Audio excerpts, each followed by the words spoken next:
Salut les kitsune. Bienvenue dans notre book haul d'avril-mai, il me semble. Ça doit être ça. Plus ou moins. Hein.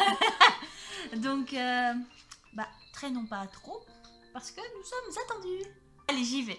Donc, je me suis acheté un livre un peu spécial. C'est un livre d'illustration de Fairy Tail. Donc, je vous ai déjà présenté le tome 1 de Fairy Tail, mais je crois que vous avez dit que j'avais vu l'animé et que j'aime vraiment beaucoup.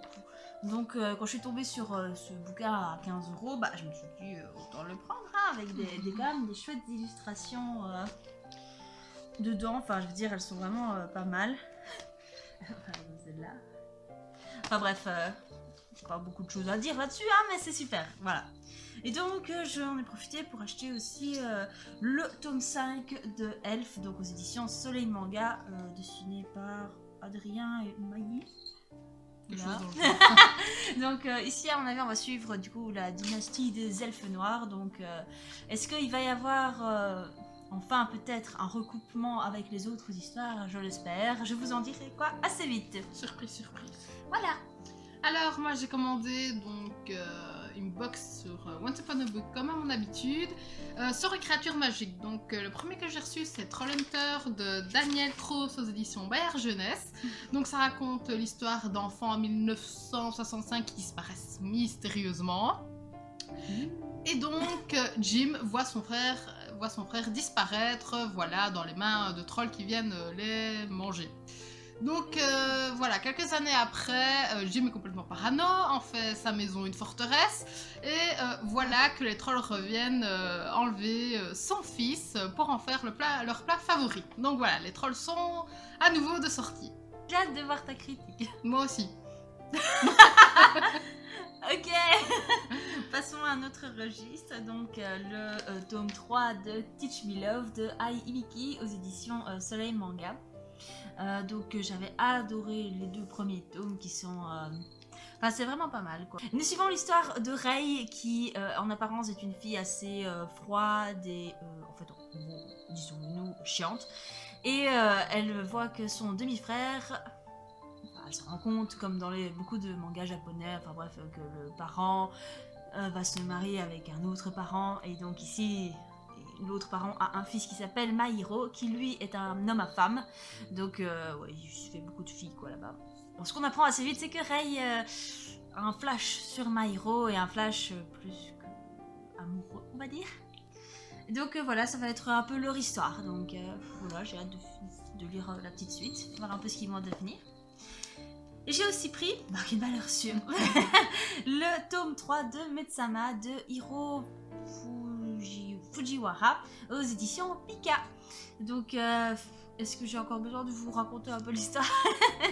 Ici, donc, nous suivons l'histoire de Misaki qui est une maid en fait. Elle fait ça en parallèle de son travail de lycéenne. Enfin, moi, vous voyez ce que je veux dire. Et elle ne veut que personne ne la prenne. Malheureusement, Usui va la prendre et ça va être... leur relation va partir de là, quoi.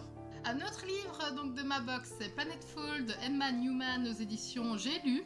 Donc ça raconte l'histoire de Sumi qui reçoit la vision d'une planète lointaine où il pourra découvrir le créateur des humains et les secrets de l'univers. Donc il y emmène quelques fidèles. Et quelques années après, Sumi a disparu. Et donc voilà, la colonie qui est en bas de la mystérieuse pyramide ne sait pas ce qui se passe et n'a pas de nouvelles. Un jour arrive un homme qui ressemble mystérieusement à Sumi. Donc voilà, c'est toute la question. Ah, c'est un homme, merde. Qu'est-ce qu'il y a? Non, je pensais que c'était une femme en fait. Sumi. Non, c'est Lee Sumi. Lee. C'est vrai que ça fait un peu femme, mais non. Oui, quand même. Ok, non, ça a l'air tout aussi original en fait. Oui. C'est bizarre. C'était une box originale sur les créatures fantastiques. Ouais, c'est clair. Alors, j'ai acheté Spring Girls de Anatode aux éditions Hugo Roman, dont la collection New Romance, voilà. Donc, Spring Girls, c'est une version moderne des 4 filles du Dr March. Donc, je vous en ai déjà un peu parlé dans le tag Netflix, donc ça n'a pas changé, j'ai toujours pas lu le bouquin, donc je vous en dirai quoi assez vite, je l'espère, pour découvrir ce classique que je n'ai pas lu. Voilà. Mais sinon, ouais, comme je vous l'ai déjà dit, Anna Todd, c'est un auteur que je voudrais bien donner, voir un peu dans autre chose que dans After, parce que After n'a pas été... Enfin, c'était génial le tome 1, le tome 2 c'était une redite, le tome 3 je commence à en avoir marre, et donc je voudrais bien voir si le tome 4 sera un peu mieux. Voilà. Donc j'ai aussi acheté le tome 3 de Gone aux éditions Pocket Jeunesse. Donc en fait quand je l'ai vu, je sais que elle n'est quasi plus publiée en version brochée, enfin on la voit plus beaucoup dans les librairies, que dis-je jamais en fait. Et donc quand j'ai vu le tome 3, je me suis dit c'est bon, je le prends, hein, j'hésite même pas. Donc en fait parce que je dois relire le tome 1 et le tome 2, comme ça pour se refaire l'histoire en tête. Donc de ce que je me rappelle, on suivait l'histoire de Sam, qui avait 14 ans, donc c'est un jeune garçon, qui va découvrir en fait un beau jour un dôme recouvrant sa ville. C'est les adultes ayant disparu. Je pense que la limite d'âge c'était genre 16 ans. Je ne sais plus trop, hein, ça.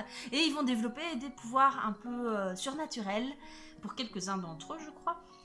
Et Sam, lui, en fait, avait déjà eu quelques pouvoirs, il me semble. Il avait eu déjà un truc dans sa vie passée, quoi, avec les adultes et tout ça. Et donc, on va suivre un peu leurs histoires, comment survivre à tout ça, parce que les épiceries vont un jour tomber à court, des clans vont se former, enfin bref, ça va être tout un vrai petit écosystème qui va se mettre en route. Donc voilà. C'est un peu un genre de autre monde, j'ai envie de dire, mais à plus petite échelle. Maintenant, je sais pas ce que sont devenues les autres villes aussi, donc voilà. Alors, le dernier livre que j'ai reçu dans ma box, c'est X-Hole de Rachel Hawkins aux éditions Albin Michel. Donc, ça raconte l'histoire de Sophie, qui est une sorcière qui utilise ses pouvoirs un peu sans discernement et qui s'attire des ennuis. Donc, elle est envoyée à X-Hole, donc une école, un manoir, voilà, de jeunes étudiants un peu spéciaux, voilà, loups-garous, sorciers, vampires, enfin voilà, toute une clique.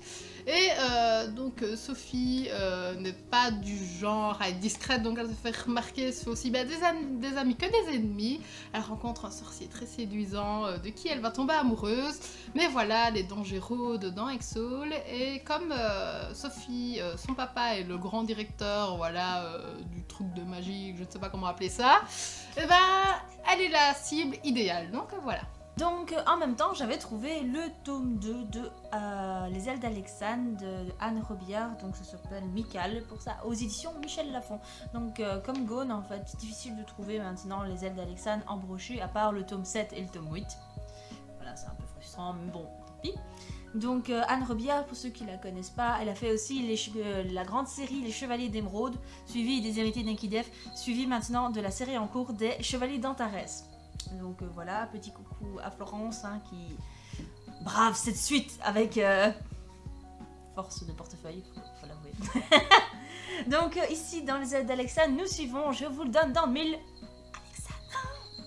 Alexandre qui vit au Canada, elle vit à Montréal, mais par un malheur, elle va perdre ses parents dans un accident de voiture, il me semble, et elle va être envoyée chez sa tante, donc dans un environnement totalement différent, toujours au Canada, mais dans la nature en fait, c'est ça, dans vraiment un trou perdu. Et elle va se rendre compte que elle a certaines facultés, que sa famille a certaines facultés, et sa tante va lui apprendre un peu à gérer tout ça. Elle va rencontrer notamment un homme, un jeune garçon plutôt, et ça va être un peu son histoire, l'histoire de sa famille et comment gérer tout ça. Oui, donc j'avais bien aimé le tome 1, c'était touchant et mignon à la fois. Là, il faudrait voir un peu tout ce que ça va donner, parce qu'il y a quand même, comme je vous l'ai dit, il y a au moins 8 tomes, donc faut voir un peu comment ça va se dérouler, quoi. Il faut être motivé. Voilà.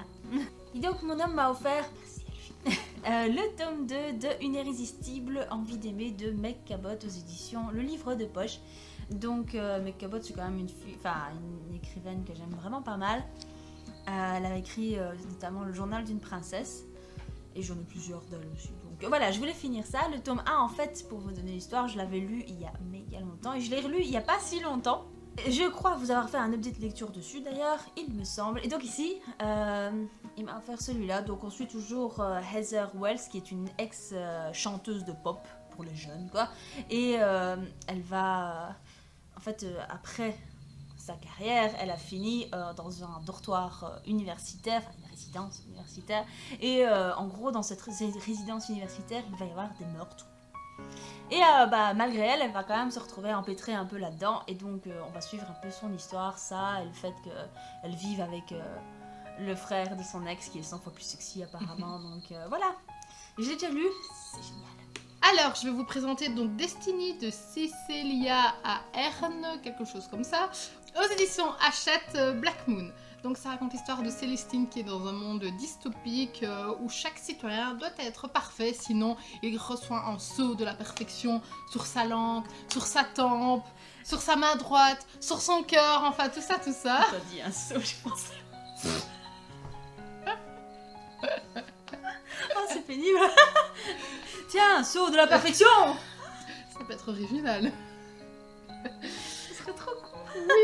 Et donc, Célestine mène une vie parfaite dans une famille parfaite, Oui. mais elle se demande si finalement ce n'est pas le système qui est imparfait. J'ai acheté il n'y a pas si longtemps aux éditions Lumen Effigies, donc le tome 1 de Sarah Rollet. Donc oui, ça fait longtemps qu'il me donne envie, d'ailleurs le tome 2 est sorti il n'y a pas longtemps. Donc Maya vit en fait dans un monde dystopique, elle vit à New York, donc en fait en dehors de la ville il y a des monstres il me semble, et ils ont des super-héros qu'on nomme les Effigies, donc ce sont 4 filles qui maîtrisent l'eau, la terre, le feu et l'air il me semble. Et ce sont des filles qui sont adulées de tout, ce sont des superstars en fait dans leur ville, ce qui est un peu normal. Et de fait elles ont une courte vie. Ça paraît logique étant donné qu'elle la risque tous les jours et on n'est pas dans un monde de super-héros, des dessins animés qui ne meurent pas. Donc quand elle meurt, une nouvelle Effigies est choisie parmi le peuple et elle reçoit en fait les souvenirs de la précédente. Maya va devenir, je pense, l'Effigies de feu. Et Je pense aussi du coup. je sais pas parce que l'eau dans le deuxième tome c'est pas ça quoi. C'est la glace ou l'eau, je ne sais pas. Bref, Maya va devenir l'Effigies de feu. Et en fait, il me semble que c'est un peu spécial parce que la précédente n'a pas été tuée au combat, mais est morte assassinée.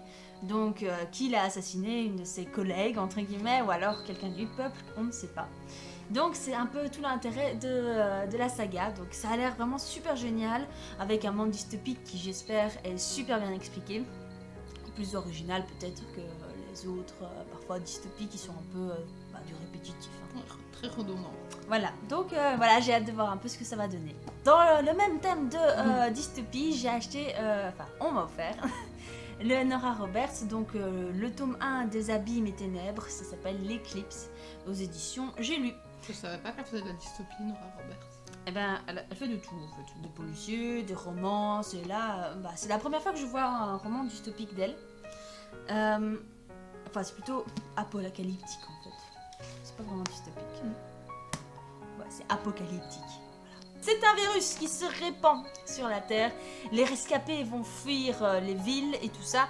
Et en fait, je sais pas pourquoi ils fuient, parce que bon, à mon avis, ils vont essayer de se réfugier pour ne pas être contaminés par d'autres personnes, ou je ne sais pas comment ça se passe. Et là, découvrir. C'est ça. Et là, on va suivre en fait plusieurs personnes qui vont se rencontrer, s'aimer, du Nora Roberts, quoi. De l'action, de la romance, et le tout dans un super bouquin avec une super couverture. Ça a l'air palpitant. Voilà. Alors, le dernier livre, c'est Alva qui m'a donné envie de l'acquérir et de le lire sur le moment. C'est Forbidden de Tabitha Suzuma aux éditions Milady. D'ailleurs, je me suis réconciliée avec ces éditions. Et donc, vous en avez sûrement entendu parler, les booktubeuses l'ont lu, l'ont beaucoup commenté, enfin voilà.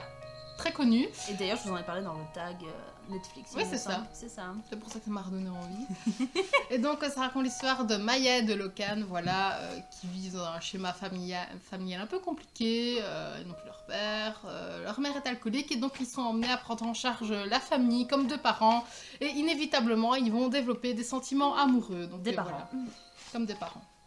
Donc, ça relate leur histoire un peu compliquée de frères et sœurs amoureux. Récit très touchant. Oui. Donc, quant à moi, j'ai acheté Désorientale de Negar Javadi aux éditions France Loisirs. Donc, ça fait un petit bout de temps qu'il me turlupinait et quand j'ai été acheter des livres chez France Loisirs pour une certaine raison, eh bien, je l'ai pris simplement. Enfin, je l'aimais bien. Même s'il sort un peu de ma zone de confort. car on suit l'histoire de Kimia, qui est une exilée d'Iran, donc iranienne, et elle vit à Paris depuis 10 ans. Et il me semble qu'elle est dans une salle d'hôpital, je sais pas trop pourquoi. Mais il me semble qu'on va un peu revoir tous les souvenirs du passé qu'elle a et un peu faire relater un peu sa vie, etc. Donc les souffrances qu'elle a eues, les amours, déceptions, etc. Je ne sais pas trop vous en dire plus parce que j'en sais pas beaucoup plus. Je sais juste que ça va être touchant et que ce n'est pas un récit qui va me faire me sentir bien, à mon avis. Ça va me turlupiner, quoi. Mais c'est bien de se turlupiner de temps en temps. Voilà, il me semble que c'est tout pour le moment. C'est déjà pas mal, hein. Bah, en 2 mois, ça va. Il n'y avait pas grand-chose pour 2 Oui, t'as été mois. plus sage que les autres fois. Et je tiens à préciser que pour le mois de mai, c'est le seul bouquin. Pour le moment. Mettez des j'aime pour la féliciter. Eh bien, on espère que la vidéo vous a fait plaisir. Nous, on s'est bien éclaté, ça faisait longtemps. Oui, n'oubliez pas de vous abonner, de mettre un pouce en l'air pour encourager Alva à acheter moins de livres. J'aime bien acheter des livres. Pour l'encourager à continuer à acheter des livres. Et donc voilà, profitez du soleil, amusez-vous bien, lisez vos bouquins. Dites-nous ce que vous avez acheté, vous. Oui. Et si vous avez déjà lu un de nos bouquins. Oui. Et en attendant, Bisous.